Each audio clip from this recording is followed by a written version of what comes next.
back in time and I could do something, God knows that I would. But I can't. But on the authority of God's Word, I can tell you there's a grace that can help you tonight. Don't wallow in the pain. Don't allow Satan to kill you spiritually because you can't get past it seems. I'm telling you, I'd go to a God that's full of grace and say, God, help me. God, help me.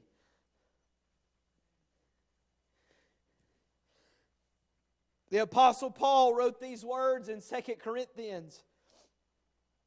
You want to talk about a man that probably dealt with mental anxiety. You think about the Apostle Paul. Some of the preachers were standing around the other night, and I alluded to this in that conversation. I said, could you imagine Paul going into a church, Brother Stanley, and him walking to the front of the house where he was going to preach, and he looks back there on the back row, and he realizes that he's familiar. He feels like he's seen some of the teenagers that are sitting in the back. And all of a sudden, before he opens a scroll in Isaiah and he begins to preach, or he's fixing to deliver what God has given to him, the thought hits his mind, now I know where I recognize them from. Their parents, I carried their parents and their grandparents off and had them killed for being a Christian. A man, Brother David, that tried to kill the church. You cannot tell me that he did not in those lonely hours as he sat in a jail cell all alone, that Satan did not try to use that against him. This is how Paul dealt with the battle in his mind. He wrote in 2 Corinthians 10:5, casting down imaginations and every high thing that exalted itself against the knowledge of God, and bringing into captivity every thought to the obedience of Christ.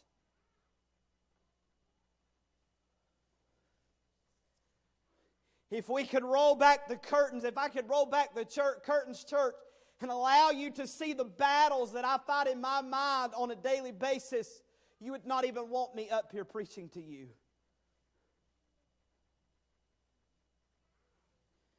There is a constant battle that goes on here.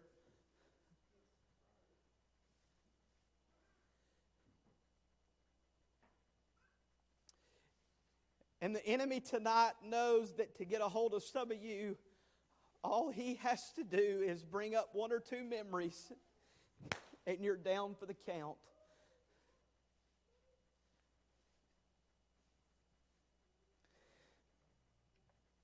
But God, if God could bring Joseph to this place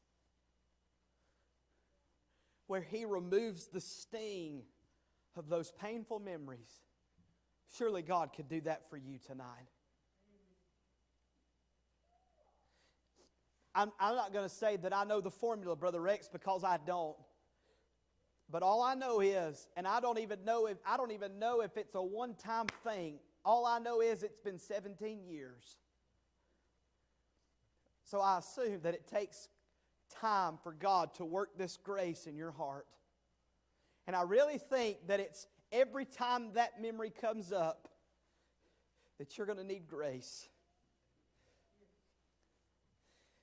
And you went over it one day and it comes back 2 days later, you're going to have to go back to God and say, I need more grace. God, I need more grace.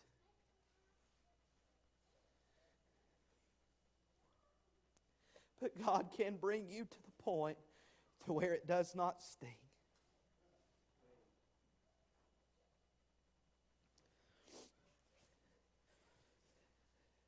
I would not dare make this about me tonight, because I know there's people that have went through a lot more than I have ever went through.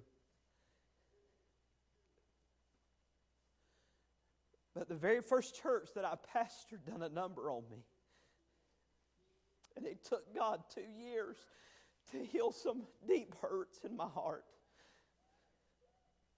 And for 2 years, every morning when I got up and I looked in the mirror, Brother Chad, I was bitter for 2 years. Because those people, and I'm not attacking, but those people hurt me like I have never been hurt in my life.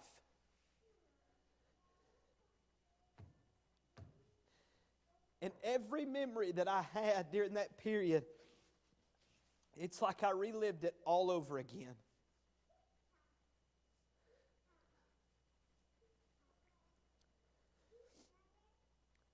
But can I tell you tonight that there was grace for me?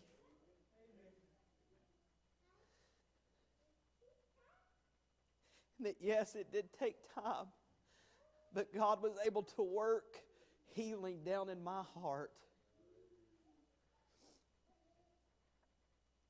And now when I think back on those times, it does not change what happened, Brother David. It does not change what they said and what they did. But I'm going to tell you tonight, it don't hurt when I remember.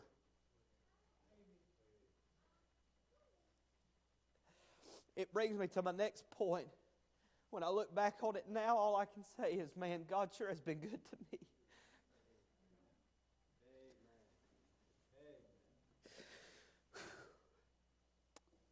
Because this is where it gets. If you can let God bring you to forget, this is where it brings you. Son number 2 comes along. Ephraim, look at what he said in verse 52. And the name of the second called he Ephraim. For God hath caused me to be fruitful in the land of my affliction.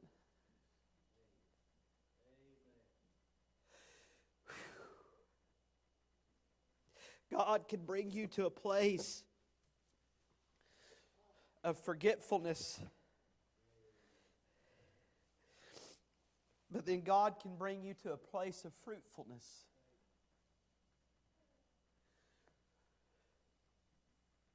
Forget the sting. Realize that there was fruitfulness in the suffering. Joseph is now second in command in Egypt. The palace, the riches, and the fame is all his. God's brought him to a fruitful place. Can I tell you 2 things, and I'm going to move on because I got to hit this last one. But can I say to you that fruitfulness does not always look like what you and I think it looks like? I want to say 2 things about it. Number 1, he was fruitful though he was a different person. You cannot tell me that Joseph, some things did not change in his life from the time that he left and he was sold into slavery to now. There were some things that changed in him. He's not the same person. Yeah, he has some of the same character qualities, but can I tell you, life has a way. God has a way of using life to mold you and to make you. He's not the same person.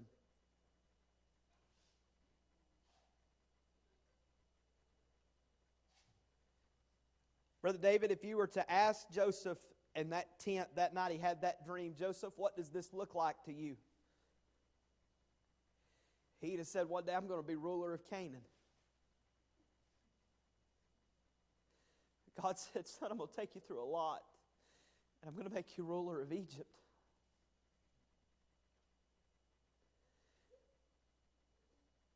Sometimes fruitfulness don't happen in the same place that you thought it was going to happen. So things aren't working out how you thought they ought to work out. And things ain't looking how you think they ought to look. But they are what they are. God's brought you to this place. No, you may not look the same. Your title may be different. You may not be the favorite son now. He had that title at one time. He had the title of a slave at one time. He had a title of a falsely accused man one time. He had the title of a prisoner one time. He had a title of a forgotten individual one time. But now he has the title of being second in command. Your title may not be the same tonight, but God's brought you to this place.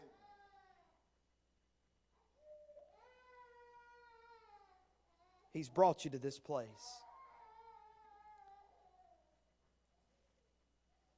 Would you agree with me tonight that God oftentimes blesses us in the most unusual way and in the most unusual places?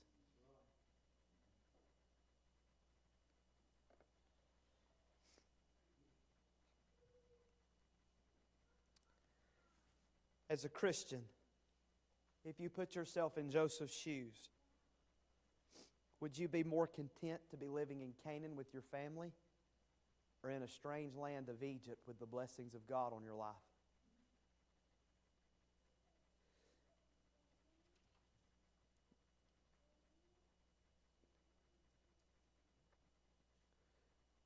Brother Johnny, I'm afraid if God really put those two choices in front of us, said, okay, you pick your path.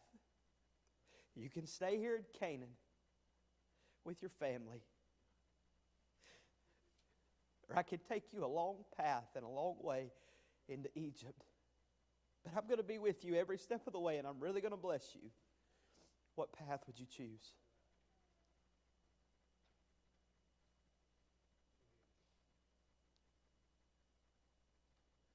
What path would you choose?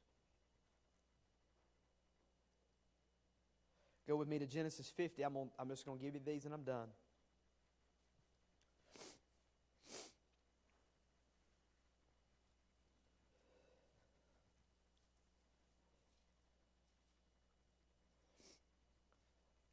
Would you agree with me? There's a lot of grace exhibited in this chapter.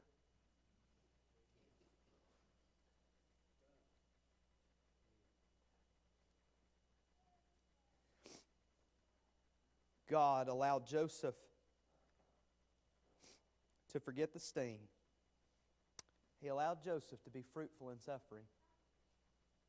But He gave Joseph a forgiving spirit here in this text. Can I say to you, you can't get here in chapter 50 until you walk through chapter 41.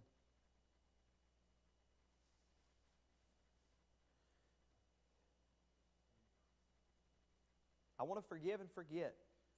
The problem is that most people are just ready to be done with it. And God's wanting to pull a chair up, Brother Larry, and He's wanting to say, we really need to have a conversation about this. God, I want to forget them and I want to forget what they did. God's saying, let's talk about it for a while.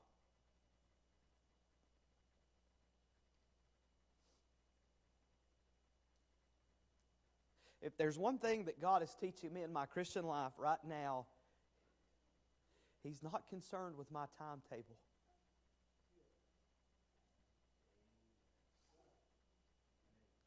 All right, look with me in chapter 50,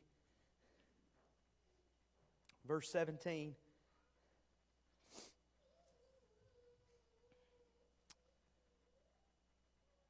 The brothers have sent their messengers, so shall you say unto Joseph, forgive, I pray thee now, the trespass of thy brethren and their sin, for they did unto thee evil. And now we pray thee, forgive the trespasses of thy servant, of the God of thy father. Watch this. Watch how Joseph reacted. And Joseph wept when they spake unto him.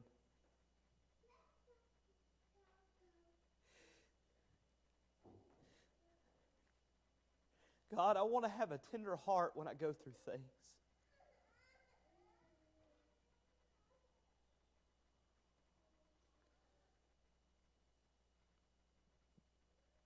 This is what I want to say to you about a forgiving spirit. Number one, a healed person is the only one that can forgive. If Joseph would have not have let God move him past his hurts, then he would have never been able to forgive his brothers.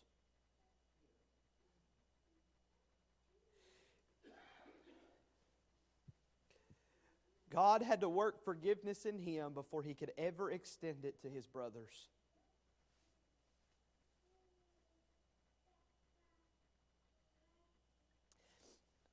Just throw this out there to you.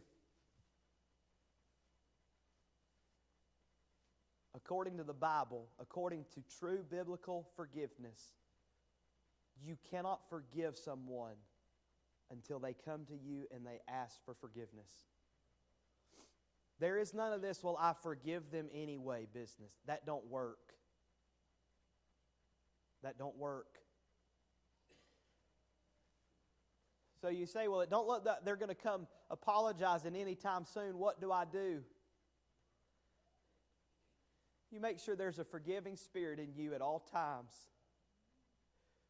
so that when they do eventually come, you can say, I forgive you. Number 2, look at verse number 19. And Joseph said unto them, Fear not, for am I in the place of God? If you're going to have a forgiving spirit, a forgiven person realizes who they really are. When we choose to deem someone not worthy of forgiveness and we act in vengeance, we take the place of God. If somebody does come to you and they ask forgiveness and you refuse it, you withhold it, you're trying to elevate yourself from a sinful human being to the place of the judge of all the earth.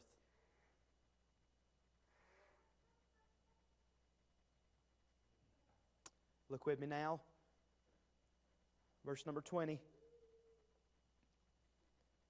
But as for you, ye thought evil against me, but God meant it unto good, to bring to pass, as it is this day, to save much people alive.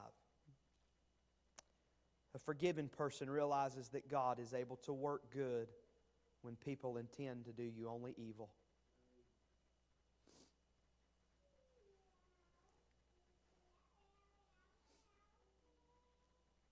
This story, if nothing else, shows you that God is able to work in spite of men's evil intentions. That God was working in the background the whole time. And yet at the same time, He allowed the results and the consequence of sin to be carried out.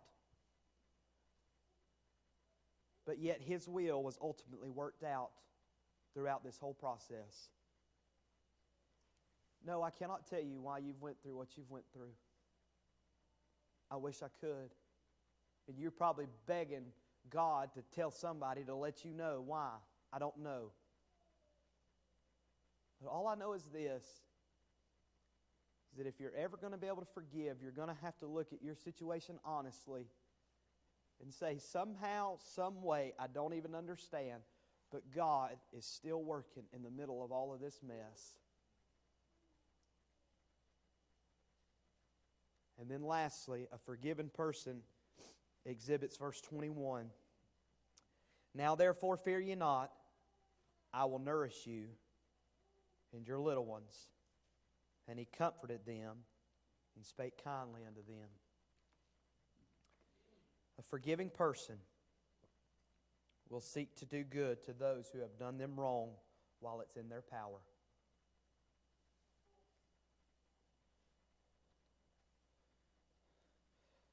Well, I forgive you, but I don't have to trust you.